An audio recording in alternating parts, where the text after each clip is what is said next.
Welcome to episode 203 of In Touch with iOS, the show that talks about iPhone, iPad, Apple Watch, Apple TV, and related technologies. I'm your host, Dave Ginsburg, and my co-host, Warren Sklar, is here. How you doing, Warren? I am tripping things. No, you had to be there this pre-show here.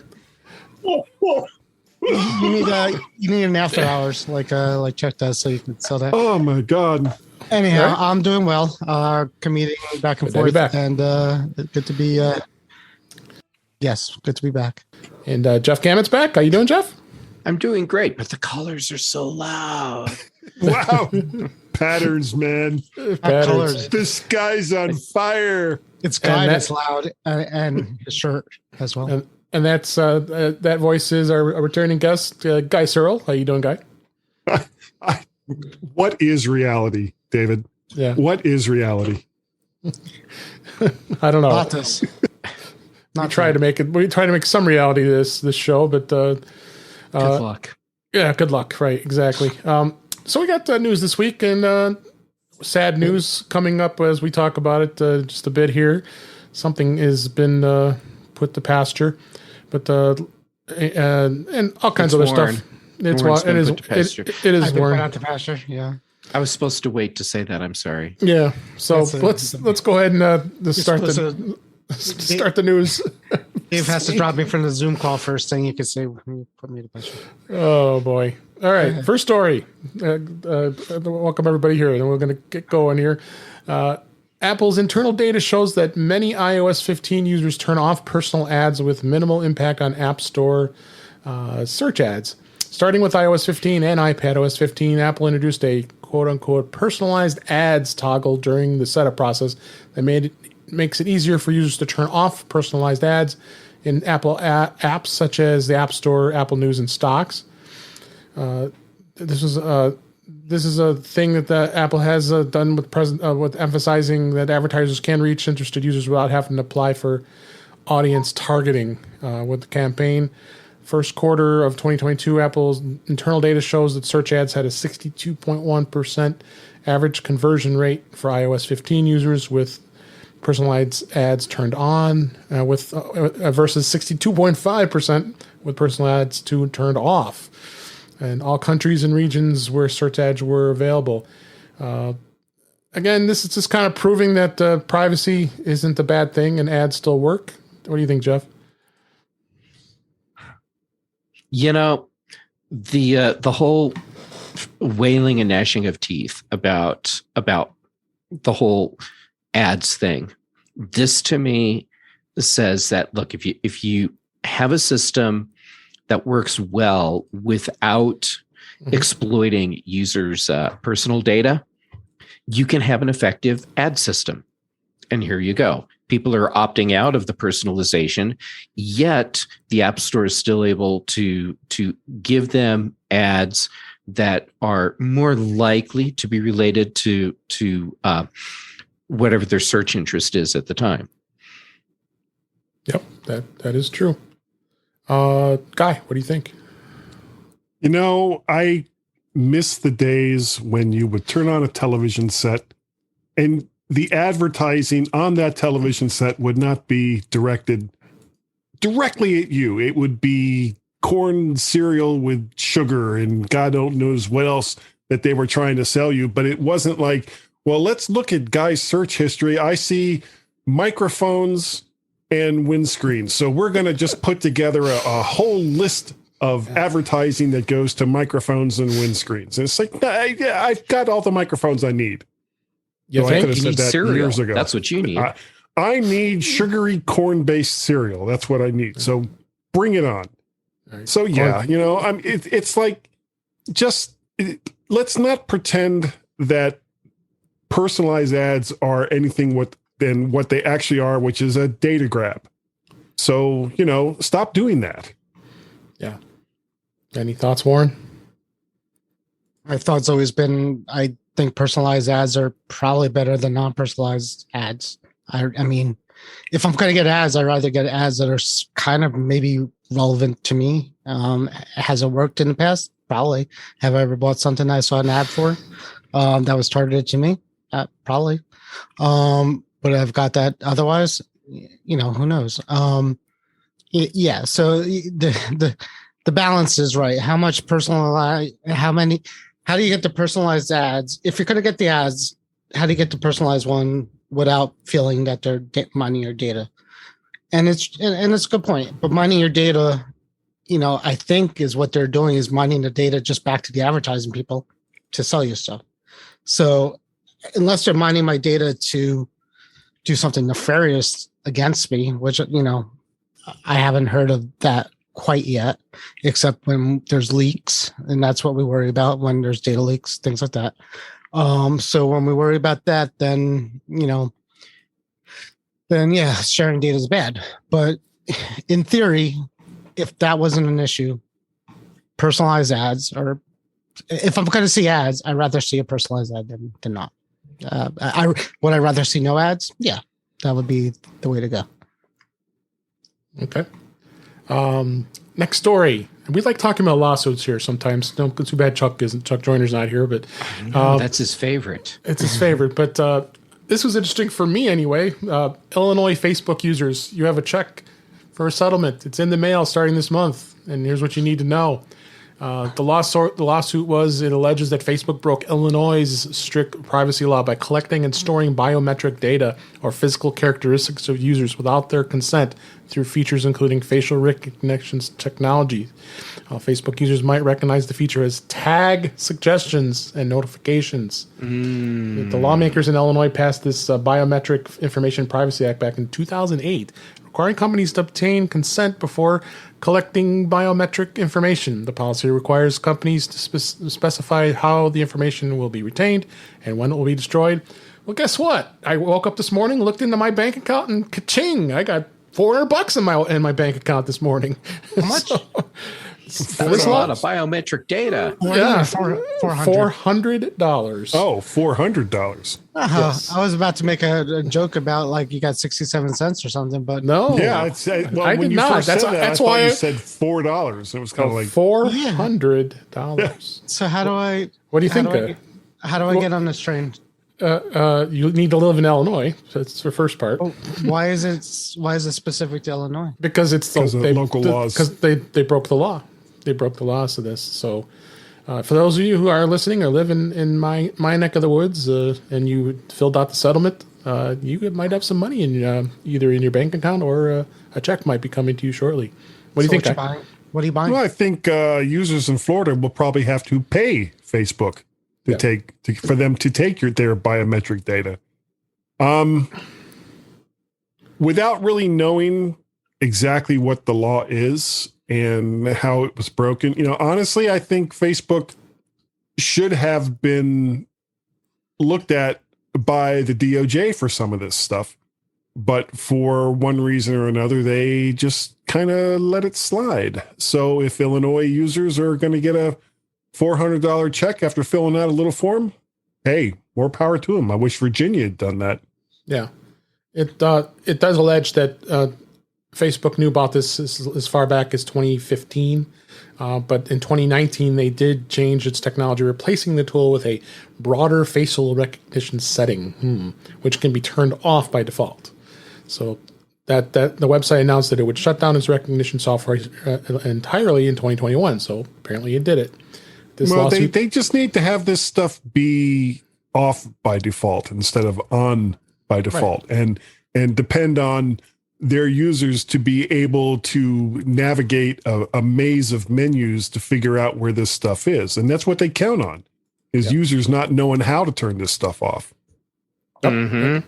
What do you think, Jeff? Turning off having off by default, I absolutely agree. That's how it should be. Yep. But the reality is these companies know that opt-in is much more difficult to get. And so opt out. Okay, great. You've already got them. And now it's far less likely that they will go through the steps to opt out. So, and of course, even worse, they make a minor change to the software, and all of a sudden it's like, all your settings are reset. So all that stuff that you opted out of, you've got to go back in and opt out again.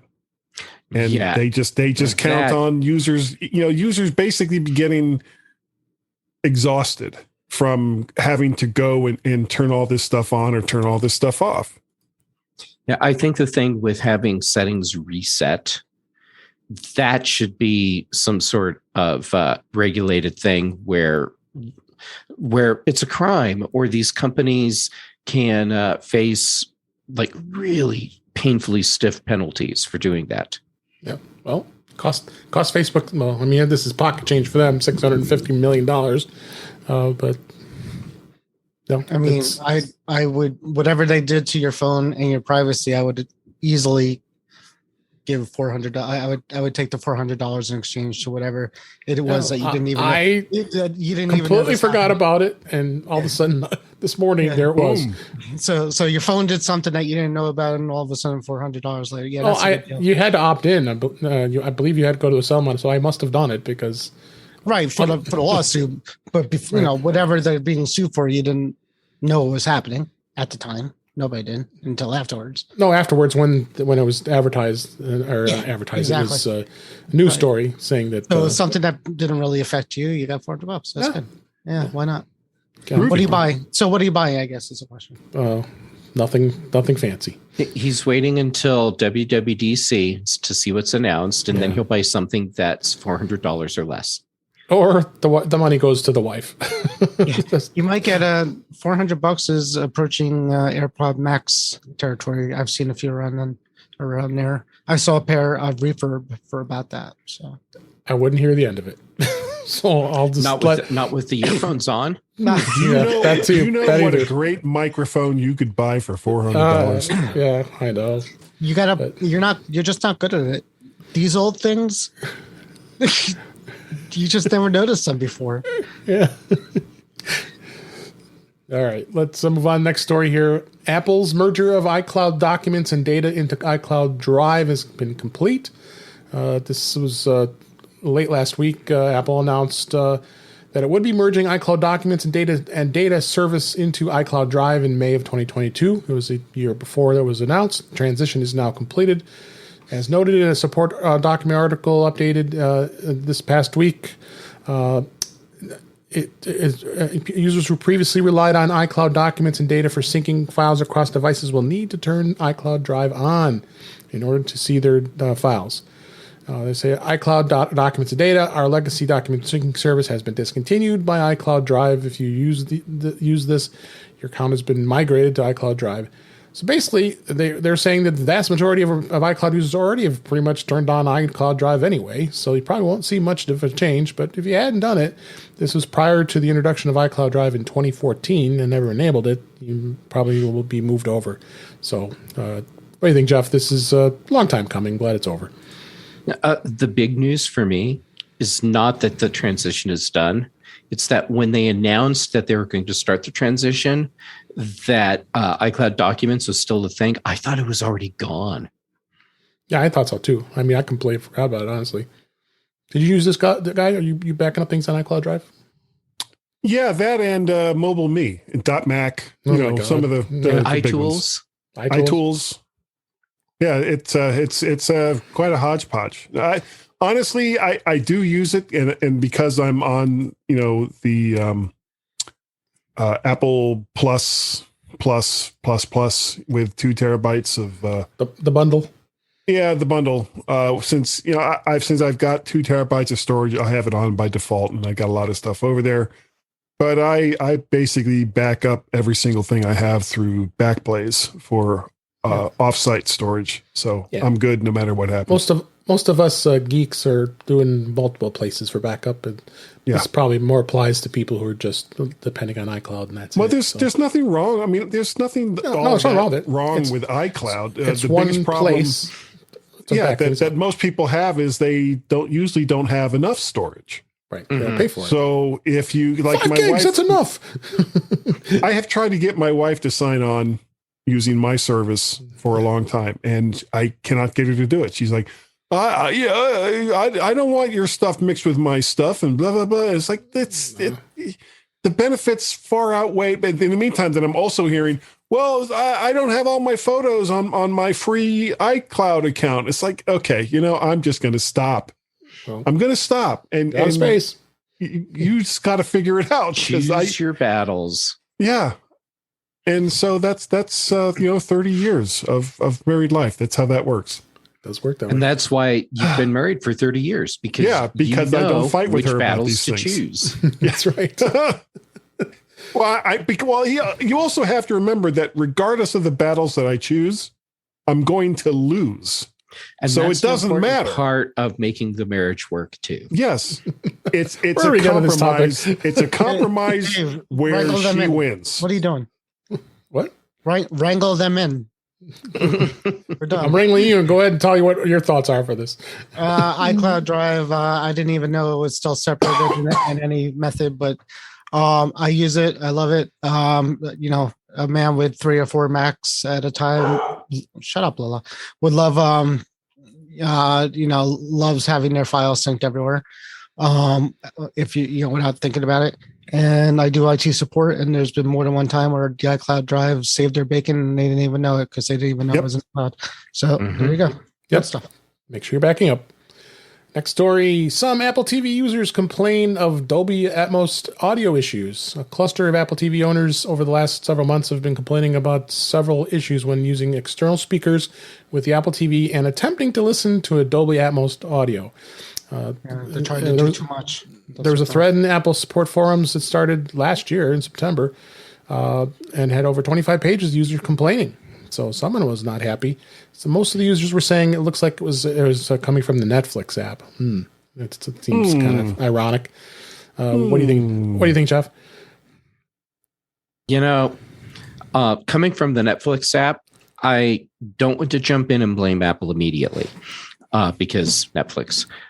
That said, Apple has a problem right now, and it's a problem that I think they've had for the past couple of years related to audio. There's something seriously messed up in their audio software across devices, and this may very well just be an artifact of that. Very much so. Guy, what do you think? I'm using the small, God, I can't, my brain is like not working tonight. The small Apple speakers, HomePod Mini. HomePod Mini. Thank you. Wow.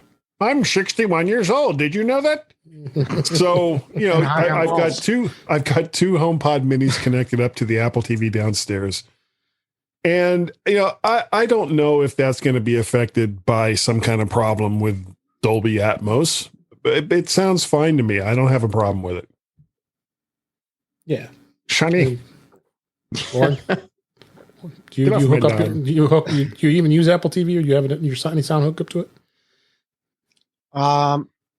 No, I have an Apple TV and I barely use it because I just watch Apple TV Plus on whatever smart app I have, because generally I found that going through the TV's app rather than Apple TV gives me better quality through the app, because I don't have the 4K one, so I have the one before it.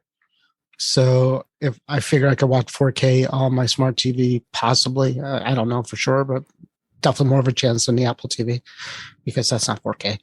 I hooked it up to my HomePods once or twice, and I said, "Wow, this is cool." And then I said, "Nobody wants to hear what I'm hearing, what I'm watching in the house that loudly."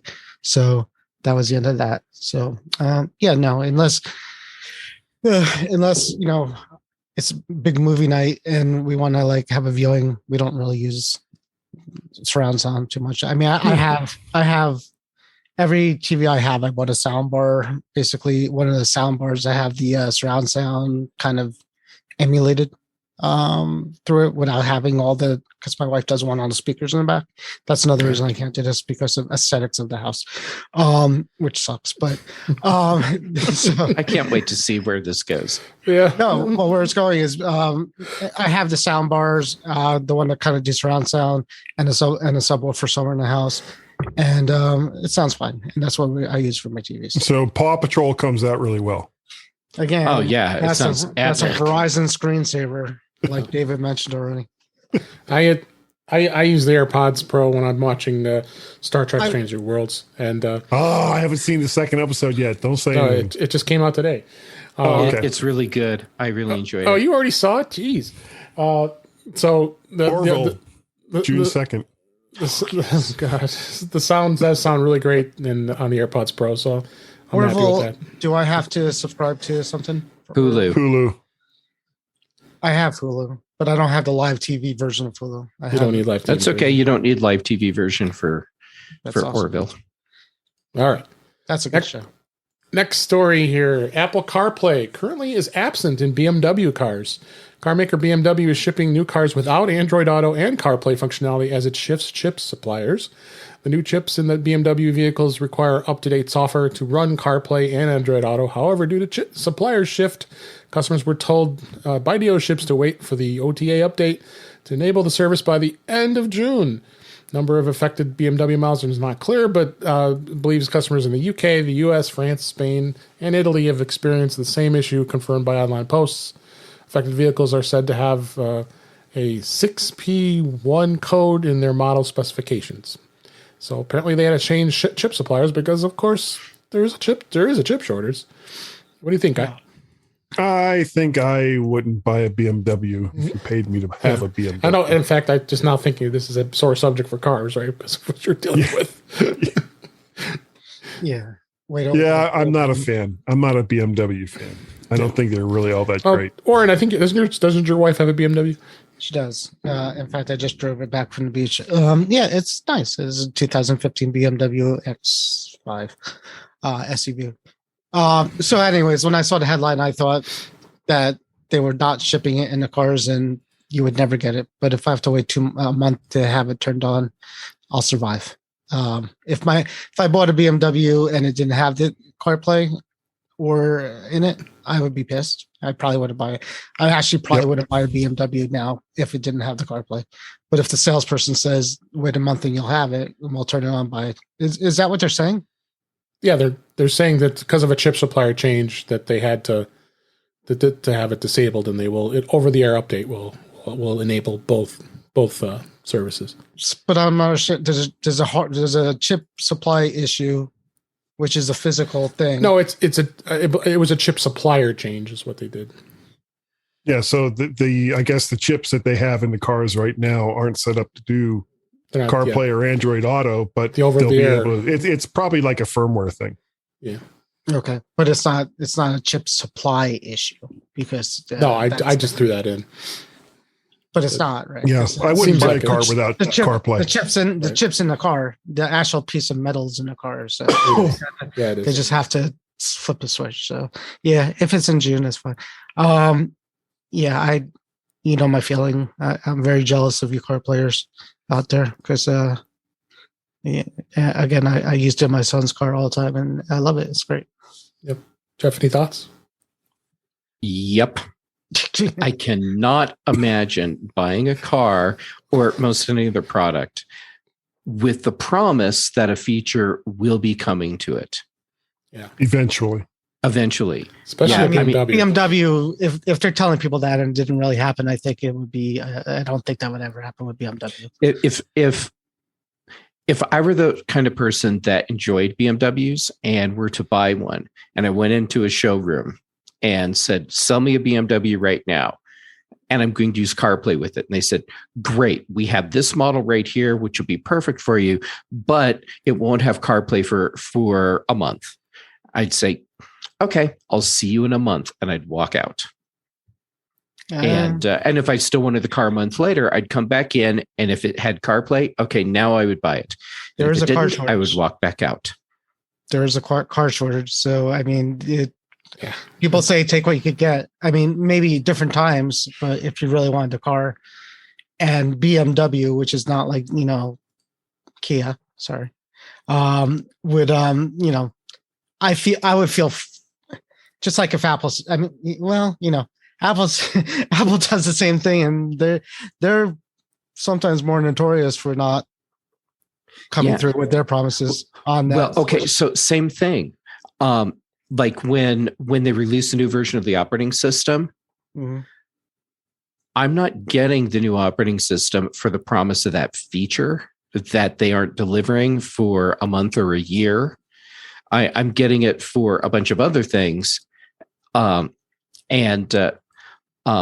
actually for some features, if those were the things that I really wanted out of the operating system, if I wasn't in the position where it's actually kind of important for me to be on whatever the latest and greatest is, I would probably wait. Yeah, but some people do buy it for. I specifically bought a 12-inch, 13-inch iPad Pro specifically for universal control. That was its purpose. And I literally returned the thing after universal control never came, and I was just burning money on it. So that's exactly what they did. They kind of promised that feature. I bought a device specifically for that feature because I wanted the nice sidecar. I wanted the nice universal control on a big screen. And then I returned it. So that's exactly what they did. Yeah. And if I were in the position you were in where I needed to buy a new iPad for universal control and universal control wasn't out, I wouldn't have bought the iPad until it was. Yeah, but I bought it. So I bought it on the promise that they were going to bring it like they said they were going to do. Yeah, and I don't like the bad taste that leaves in my mouth. I don't like getting burned or feeling like I'm being burned like that. Yeah. And had I done what you did, I would have done the same thing you did in the end, which is return the iPad. Yeah, but I didn't return it. I sold it. So I lost money on the deal because I waited and waited and waited and waited. And then, but again, it did teach me the lesson. You said it will leave a bad taste in your mouth. The lesson is I don't think I'll do that again. I don't think I'm going to buy a device based on, I'm with you. Next time, I don't think I'm going to buy a device based on a possible update or a possible feature. I'm not going to buy something on a promise. Right. You can get excited when it happens, and be nice about it. Tesla's, I drive a Tesla. Tesla is famous for this, right? Like every week, Elon Musk tweets out something that, that's going to, come out and never does. And he does that all the time. But it is what it is. I mean, that you play his game. Yeah. All right, let's move on. Next story: Dolby Atmos coming to podcasts with Wondery as its first supported platform. Earlier this year, Dolby had invited podcasters to prepare their shows for a more immersive experience with Dolby Atmos. Now, Dolby has announced that Wondery is the first podcast platform to deliver audio content using the Atmos technology. Of course, we know what the Dolby Atmos is. It's surround sound technology enabling three-dimensional sound. So listeners can get a feeling that the sound is coming from different directions. Blew my head here. So now listeners can enjoy their favorite shows in full three-dimensional thanks to Dolby Atmos. And the first platform, as I said, Wondery, which is actually owned by Amazon. So Premium Podcast Studio Wondery is delivering its award-winning podcast series in this on the Wondery Plus subscribers. So it's going to cost you $5 a month or $34.99 a year to listen to this. I don't even know how I would even want to pay for this. I don't know. What do you think, Jeff?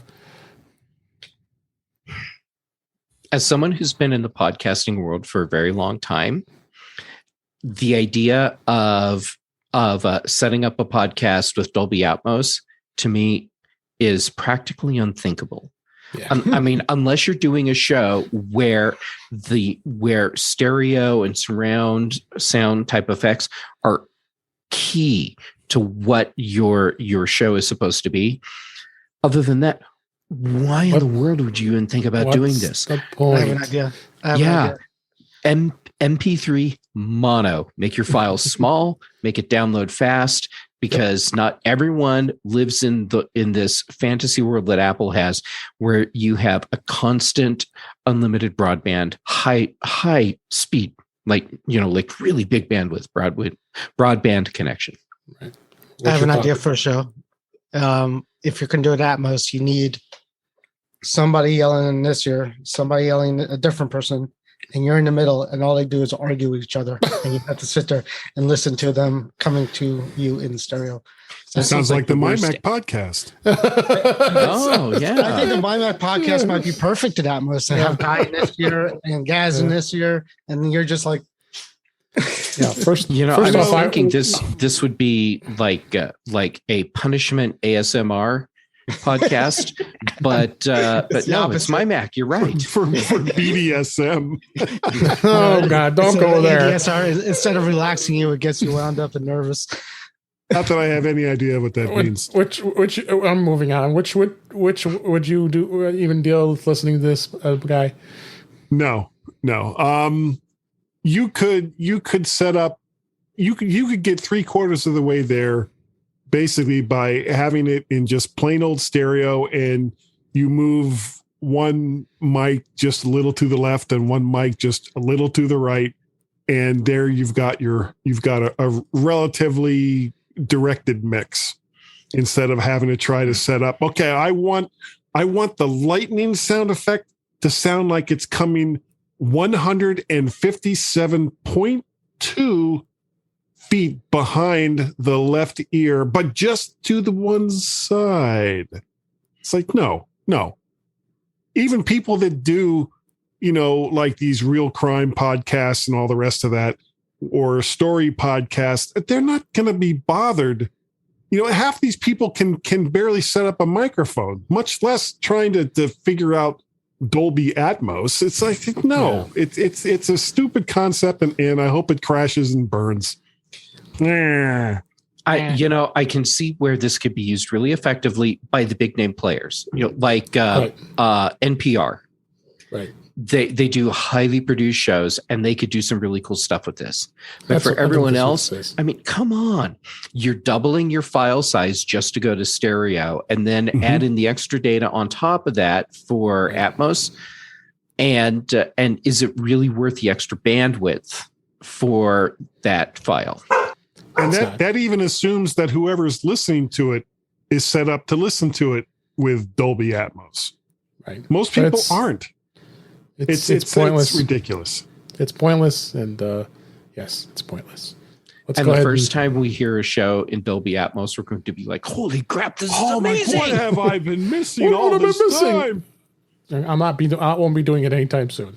So no. Let's move on. Next story: AT&T becomes the first U.S. carrier to support 911 location-based routing.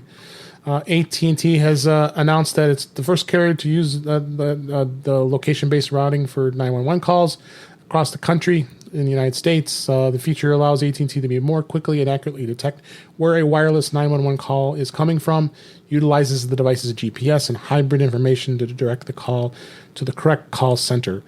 With the location-based routing feature, a device can be located and routed within 50 meters of its location before. And 911 calls were routed based on the location of the cell towers, typically a 10-mile radius, which could cause delays. And AT&T did say that the location-based routing feature was going to only turn on when someone calls 911. So this is definitely something good. I'm glad to see that they are doing some good things. Looks like they're rolling it out right now in many states, including Colorado, including Illinois, and I don't see any of our other states here, but there's a number of states. What do you think, Jeff? Well, first, I'm glad to see Colorado be on the list that's getting this early, because Colorado is one of those states with the kind of topography where this is actually really critical. That said, Verizon and T-Mobile should be incredibly embarrassed right now, because this is such an important service for users that if you aren't first out the chute saying we're supporting it and we're going to have it everywhere and we're going to have it everywhere fast, you look like a crappy service, in my opinion. Yep. What do you think, Guy? I think that AT&T has missed the boat here, that if they had announced it and then at the same time said, and we're going to let all the other carriers in too, just because we're just such nice guys, that it would have been a huge PR boost for them. I'm frankly quite surprised that it's taken these companies this long to even offer something like this. You know, I mean, it's, I mean, how far away is this? All right, Kat, you know, you're going to be the death of me here. She said, no, Dad, no, please. No, let me stay where I was. How removed is this from the same kind of technology as like AirPods, how AirPods communicate based on where other phones and other devices and cell towers and Wi-Fi and all the rest of that? I mean, let's get this part of it out there and done so that when people need to know where you are, that they can find where you are. Okay, and so you should have to opt in to do so. Okay, I'll disagree with on the opt-in. It should be opt-out because this is an emergency service. But the problem with getting the carriers on board was at first the platform had to be created, the standard had to be created. It would have been great for AT&T to say, and everyone else can just piggyback on us. But the reality is, all the other carriers, they have to implement it through their systems. Yeah. But I'm betting what happens when you're on a carrier where you're out of area and now you fall into an area where you're now on AT&T's network as a fallback, that now you've got that feature because you're on AT&T's network. It'll probably work, yeah. Yeah. Any thoughts, Warren, before we move on? I'm going to join AT&T and wait a few years and collect my $400 when somebody tells them they should not do that. That's playing a long game right there. Yeah, that is a long game. Moving on. Apple boosts trading credit through May 31st as we record this, a week after they cut them. On the heels of a near across-the-board trading price cut, Apple has increased trade-in values for between a whopping $10 and $50 for iPhone, select iPhone, iPad, Mac, and Apple Watch models in the U.S. and UK until the 31st of May. The extra trade-in credit may range from, as I said, $10 to $20 for an iPod, $10 for a Mac, $20 to $40 on an Apple Watch, and Apple doesn't offer any additional credits for Android trade-ins or other devices. That's extra trade-in right. based on, and that's above and beyond what they're going to offer you, right? Which is usually pretty bad. Yeah, they gave an example like the MacBook Pro used to be quoted at $1,350. It's now reduced to $1,000, so they're giving a whopping $10 to that. So it really might not be a bunch of a motivator. There's plenty of other services out there that give some extra incentives out there. But I mean, I traded my Mac in and I got a pretty good deal for it. I was happy with it because it was 2019, I think it was. I wonder if they're doing it because the wait times to get the products are so high. People are getting deterred from buying anything now. So Apple's like, if you buy it, we'll give you a good trade-in deal. Yeah. And, put it towards it. Because there's got to be a reason, right? They're doing this. They need, incentives. Well, there's no, right. But there's, if anything, there's a supply issue and it's not huge. Like 7 to 9 weeks to get a Mac right now. Right. So it's not a good, I mean, it's an incentive, but it's hard to incentivize them with stuff you don't have in stock. So I think that's what they're trying to do is basically say, we'll give you a good, because I think when you make, that's a good question. If I buy a MacBook and I trade it in for a 14-inch MacBook Pro that's not in stock for, what, was it a month out now or something like that? 7 weeks at least. Yeah, so 7 weeks. Will they take the price of the trade-in and let me trade it in when I get it at that price?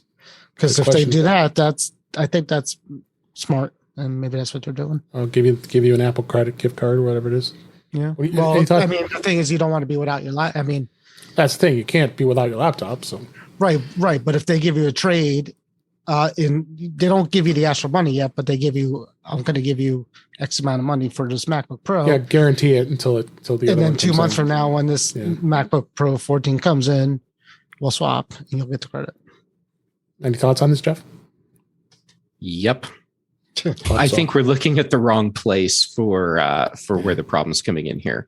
Apple uses a third-party company to manage their trade-in program, and I think that third-party company found out that they weren't making as much money as they expected, so they dropped the amounts that they're giving people for trade-ins, and then when Apple customers started like flipping out, then Apple went back to the company they're using and said, yeah, this is a problem. And so then the company says, okay, well, we can raise them this much. So that $1,300 credit you were getting that suddenly became $1,000 and now it's $1,100. It's still a crappy move, but I think it was a business move on the part of this third party that Apple works with. But still, it makes Apple look bad. Yeah. Any other closing thoughts or Guy until we might move on? No. No? Okay. Yeah, I've never particularly cared for Apple's trade-in prices. Okay. So. Okay. All right. Last story for this week. Fortnite. It's back on iOS without the App Store. You read that right. It's once again available on iOS devices without the App Store. Microsoft has seemingly thrown the weight behind Fortnite on the backdrop of recent high-profile legal battle, of course, between Epic Games and Apple. The result is a touch-friendly version of the game that is now available once more to those who would like to play it on their iPhone, thanks to a partner between Epic Games and Microsoft's Xbox Cloud Gaming service. How about that? While Apple users while iPhone users can't download the app directly from the App Store, but they can access it for free by firing up Safari web browser on their smartphone, heading to xbox.com/play. So looks like somehow it got circumvented. Both they can't block any web. They can't block web stuff, right, Jeff? I mean, so they got to keep. Well, I mean, they could, but that's really bad. That would be pretty stupid. Yeah. And for me, the bottom line is that Epic was being very disingenuous because what they wanted was to be able to do exactly what Apple does, and do it outside of Apple's ecosystem. Right. That was the old tenet of this. I have no sympathy for Epic in this at all. Nope, me either. Tim Sweeney can kiss anyway. Go ahead, Guy. This is any way you look at this is a loss for Epic. It's not a loss for Apple. I don't think Apple gives a damn that Fortnite is back on iOS through some other service that Apple is getting money to have on their platform. This is what Apple's been saying all along. If you want access to all of our customers, then if you charge those customers some money, you're going to have to give some money back to us, which Microsoft, I'm sure, does. And you can bet whatever resources that Epic is selling to their users, that Microsoft is getting a cut of that as well. Yep. I don't think Microsoft gives a damn about the battle between Epic and Apple, because Apple doesn't really give a damn about the battle between Epic and Apple. Right. If Epic wants to be on iOS, they're going to have to pay somebody somewhere. And eventually it all comes back to Apple. So, they screwed the pooch. They were the number one game selling not just the game, but, well, I guess the game was free, but all of the extra crap that gamers want to play Fortnite, they were making a mint. Yeah. And all they had to do was give a little shine over to Apple. And that just wasn't going to be good enough. So they did what they said they were going to do and try to circumvent Apple. And Apple said what they were going to do, and they took them off the platform. And Epic hasn't made as much money ever since. Yep. Any thoughts, Warren, before we move on? Yeah, I mean, as long as Apple has a path out to the internet through Safari or whatever else, people are going to find a way to get something onto something. It's fun. Well, I mean, we did it, with emulators, right? On our own computers. And so we would play Atari games and Coleco games. I'm sure they were all happy about that too. But, that's what we were able to do because you could emulate it. And then you could even open up a web browser now and play a lot of these games too and web. So it's, the fact that they got it working on a mobile version of web is pretty cool, I guess, or whatever they're doing. I don't know if they're emulating or streaming or what they're doing to get it there. Yep. But as long as it talks to the world, there's going to be a way to at least give you some version of what they're trying to ban off that device, and that goes for anything. Yeah, right. Yep. All right, let's move on to topics for this week. Beta iOS 15.5 release candidate just came out actually as of today as we record this. This is May 12th, 2022. So it looks like it's very close to the final release. I'm assuming, Warren, you've already updated it. And what have you? Nothing. I'm sure. Not any different. You notice? No, nothing. Did the watch? Did the Macs? Did the iPhone and iPad? And no, everything seems the same. We'll play the game next week to see. The game next week is to see if the release if it becomes a public launch, Mac Rumor seems to think it's likely going to be a public launch next week because it's kind of weird. Usually they would release this on a Tuesday, they released it on a Thursday, so it will be probably Tuesday next week. I bet. But will it play Crisis? Yeah, it won't. Or Fortnite. Yeah, or Fortnite. So as we've talked some of the improvements, including the wallet now enables Apple Cash customers to send and request money right from their Apple Cash card. Apple Podcasts includes a new setting limiting episodes stored on their iPhone. Fixes an issue for home automations triggering by people arriving or leaving. And then, of course, some features may not be available in all the regions, so we'll check that. So we'll see what happens. Again, it's probably going to be the last update, barring any .1 fixes until iOS 16 is announced. WatchOS was 8.6. That is going to be released. Nothing there on tvOS. The 15.5, nothing there either, as we always say. Interesting. There was an interesting article here in Mac Rumors about which device will iOS 16 and iPadOS 16 support.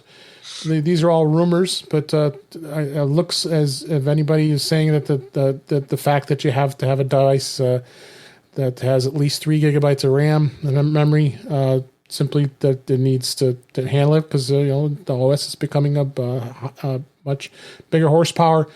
According to the article, they're looking like that the 7 Plus is going to be the cutoff. That's where you're going to start. Anything older than that's going to go end of life, including the first generation SE.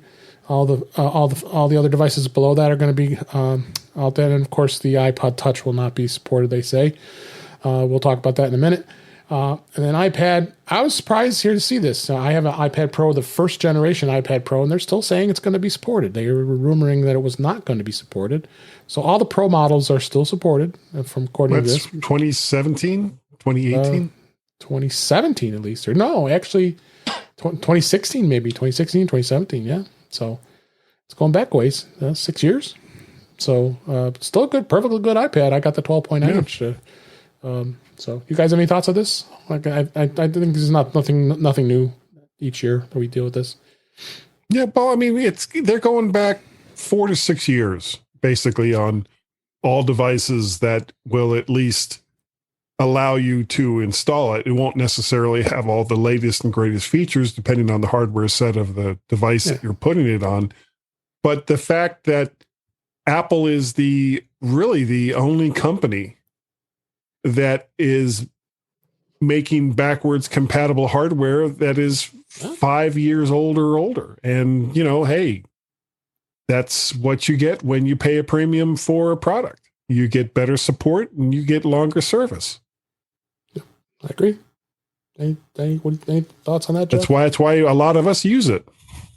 Yep. Mm-hmm. I double checked. iPad Pro came out September 2015. Yeah, that's right. Because I did. Was it that old? Wow. I did. Yeah. And I remember because I believe I used it at the first Mac stock too. Oh, yeah. Well, there you go. So on one hand, I'm surprised that the first gen iPad Pro will likely support iOS 16, but on the other hand, I'm not, because it's an iPad Pro, Right. and I think that would be bad to drop the iPad Pro first gen now. On iPhone, yeah, I expect iPhone 7 will be the baseline for. Yeah, they're saying the 7 is going to be gone, but the 7 Plus will still. Well, that's a year later. So. Yeah, but okay, so we lost the 6 and 6S. Excuse me. Right. This and year, first gen and the first gen SE Yeah. will be good. They're saying it won't be around. That's yeah. fine. So skipping over the 7 and going right to the 7 Plus or 7S, whatever they called it. I don't know. I don't see that happening. But I mean, I suppose it could. And Yep. yeah. But still, what Guy was saying, I mean, the fact that Apple supports devices that are as old as they are, holy crap, who else really does that? Yep. All right. And then last topic for this week is a sad day, I think. The iPod Touch. Do you have something else, Warren, before we're done? Well, you didn't talk about universal control no longer being in beta. Oh, I'm sorry. You're right. I skipped that. But because I just wanted to make the joke that now I could go buy my iPad back, my iPad Pro. Yeah, don't, because now that it came out of beta, it is straight up broken for me. Thank you. I completely forgot that. Yeah. So universal control will no longer be in beta in Mac OS Monterey 12.4 and iPad OS 15.5. So when the betas are out of when they're out of beta and then the release candidates come out, it looks like it's not going to be beta anymore. So yeah, now I could. I got to figure out who I sold my iPad Pro to and track him down, because now I need it back. Mm-hmm. Right. Sorry. Now I'm ready for it. All right. So as like I said, last topic here, the iPod Touch was discontinued this last week. 21 years ago was when the first iPod was released, and I remember having it vividly, and it was a very cool thing. Very sad. I think it was a very iconic ending its 20-year run. They really gave it no love for many years, the iPod Touch, and it did say that it was going to be available until supplies last. Well, guess what? Supplies lasted all of one day. So, the press release that came out from Greg Jaws from Apple, the Senior Vice President of Worldwide Marketing, he says, music has always been a part of our core at Apple, and bringing it to hundreds of millions of users in the way iPod did impact more than just the music industry. It redefined music. It discovered what we listened to and shared. And the spirit of iPod will hold on, because if it wasn't for the iPod, we would not have an iPhone, because the music player. Or an iPad. Or an iPad, for that matter. Yeah. So it's, it's, like I said, October 23rd, 2001 was when it was first introduced. It was an exciting time when Steve Jobs famously came out and said that it has 1,000 songs in your pocket. Having a FireWire connection and had no support for any apps, especially iTunes wasn't around at that point. So. Or Windows. Yeah, Windows, you had to hack it. It was Mac only. Yeah, so you had to hack it. There was no apps. It had a little tiny black and white screen on it. But it had some games built in. Like you could play Snake. Solitaire. Yeah, the newer iPods, you end up getting games on it. Snake on there too, I think, or something. The games on the iPod were awful. Let's not kid ourselves. There's the color display. Yes. I still have this in my hand. Here's the 20 gigabyte iPod. The click wheel with the 30 pin connector. Yeah, the click wheel was fun for a while, but I don't know. I think I still have an iPod Touch sitting on my desk. That's right. This is I've got one over here. This is the one that has the little disc right here thing on the back. Yep, Yeah. And I had that. That was the eyelet for lanyard. the lanyard. Yeah. So it's like 9.3.5 or 9.3.4 is as high as the operating system goes on this. Yep. Yeah. Well, I guess it's time to toss that in the box with all my other iPods. What was box? What was your favorite iPod, Jeff? Did you have one? I have the one that has the most nostalgia for me, So I suppose it is my favorite, and that's the iPod third gen, where it had the row of buttons across right above the click wheel. I've got that one somewhere. And it's in my closet. I even replaced the battery in mine once, and I plugged it in to my my current MacBook Pro a while ago, just to see if it would work, and it was a Frankenstein of adapters to go from the original FireWire port to get it into Thunderbolt 3. But it mounted and showed up in the music app. And I mean, it still works. It's still compatible with my Mac. Yes. Yeah, that was a great iPod. I loved iPods. I had a 160 gig iPod, and at one point I sold it because I just didn't feel the need to have anymore. Now we have iPhones. I think I've had everyone. I had pretty much everyone. Nanos and shuffles. I had all the gens. I had every model. I had the nanos. I had the shuffle. I had a whole bunch of them. I actually had color coded shuffles. Yeah. So the silver one had like the music that I would run to, and the blue one had the music that I would listen to on airplanes. And then good times. I was thinking of a Jefferson Airplane song for some reason. I had 500 copies of it on the one iPod. I had one of my clients want me to pull music off. He brought me an old one. Yeah. And it wouldn't mount or anything like that. Drive a shop probably. No, so I opened it up and it had this weird drive. It was like a square, kind of ziffy. I don't know if it was Ziff, yeah. But I had to this was a long time ago, so I had to go to Amazon, and I think it was 3 tries to find something that worked from Amazon. I think I spent like $20 just trying to find an adapter for it. And I did. I plugged it in and just copied the music over. So, I mean, that was probably a 15-year-old iPod or at least 10-year-old that still had the songs on it. Yeah. His taste in music. His taste in music wasn't worth the. It wasn't worth the $20. No, I wouldn't have suggested doing it. But and you. Oh, I'm sorry. I thought you were done. No. I mean, my favorite. I don't know if I have a real favorite. I definitely had the. We had the thing where we went from 100 gigs over to 8 or 4.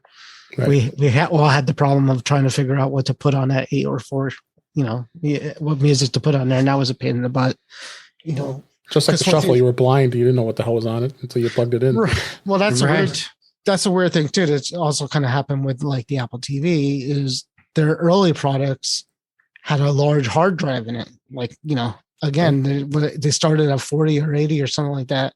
Well, the first one is 5 gigs. So. The first one was 5 gigs, but by the time the solid state ones came out with the much lower storage, those big ones were still kind of around. And so you had the problem of converting from something big to something small, which sucked for a while because you had a lot of music at one point. Even the iPod Touch, that's why we're talking about here today. Is I had the first gen iPod Touch, and I love that thing. It was great. I ended up selling that one too. So I mean, I don't have any iPod Touches left, but at least Jeff, you have some nostalgia left in your collection there of having one of the older iPod Touches, and it still works, which is great. I think I still have a first gen iPod Touch in my iPod box, and I'm not kidding. I have an iPod box. I have some extra iPods too. And Guy, you have I know you have a Nano, and you have one of the older classic iPods. And yeah, I think this is like a first gen iPod that you could put video content on. All right, that's that wide body one. Yeah, I remember that. Yeah, one. So when I used to travel more than I do now, I would have like the 30 pin with all of the various connectors that you needed to connect it to a hotel TV set. Mm-hmm. And of course, I started doing Guy's Daily Drive with an iPod Touch. I would just record everything to an iPod Touch, and then before I was live streaming it, and I would just edit it and all the rest of that, and put it out that way. So I'm going to miss them. Yeah. But at the same time, all of the functionality that we used to get from it is now superseded with other devices. So iPhone. Yeah. So I think we're good. And here's the thing, in 5 to 10 years time, people will be saying, wow, you're still using an iPhone. How come you're not using the iBrain? It just plugs right in. Everything just works. So we'll see what comes next. Yeah. That's where Apple will continue to innovate, and hopefully we see even more cool things with that. So with that, let's go ahead and wrap things up for this week.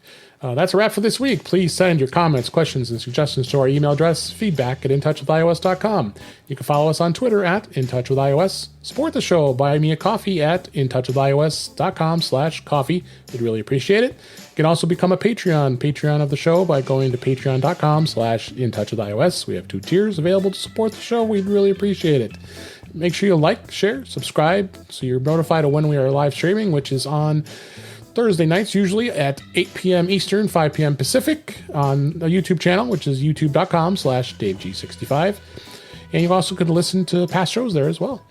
You can visit In Touch with iOS magazine on Flipboard, where many of the articles we talk about on the show are flipped into that magazine. Go take a look at that. The link is in our show notes.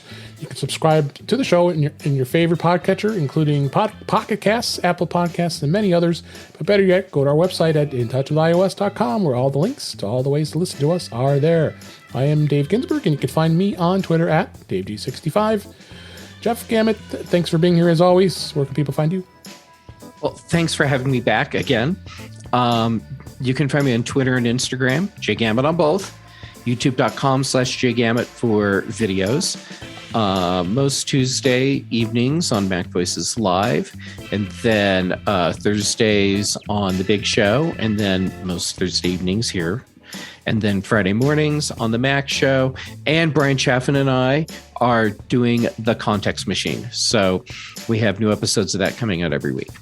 Yep, great show with 1Password. I listened to it. That was a lot of fun to listen to. You guys, thanks for listening. Good to do that. So, Guy Serle, thanks for coming on as a guest this week. Where can people find you? Email address is guy@mymac.com. You can also find me podcast@vertshark.com for another email address. I am Mac Parrot and VertShark over on the Twitters. All of the odds and vids are over there on vertshark.com. Of course, there's the mymac.com podcast. We are coming close to the 900th episode of that show. It'll be probably in June or July where we're going to hit that. And of course, Guy's Daily Drive, as I mentioned earlier, where on usually Mondays and Fridays, I drive my car to work and live cast the experience over Facebook, because that's a thing. Because you can. Because you can. And real quick, you guys know Kevin Allder, right? One of the hosts of Geekiest Show Ever. Yep. Go ahead. His daughter just put out a book. It's available through Amazon, called Through the Ages by Sarah Allder, Allder. And just wanted to give a quick shout out as a new author. This is her first book. I Can Speak Tonight. It's her first book, and it's available on Amazon, called Through the Ages. Great. Thanks, Guy. Warren Sklar, where can people find you? Facebook, Back to the Future webpage. Thanks, Guy and Jeff, for coming. I'm on Facebook, so you know how to find me. So there you go. It's always watching. Anyhow, good to be back. Thanks, Jeff. Always fun. Thanks. It's Guy. always fun. And Guy is a which one's that? Jelly. This is Jelly. Yeah. You say it all the time. I forgot the name. So good night to Jelly. Good night, Jelly. All right. And thanks to all of you for listening. We really appreciate it. Hope you enjoyed the show. And we'll talk again soon.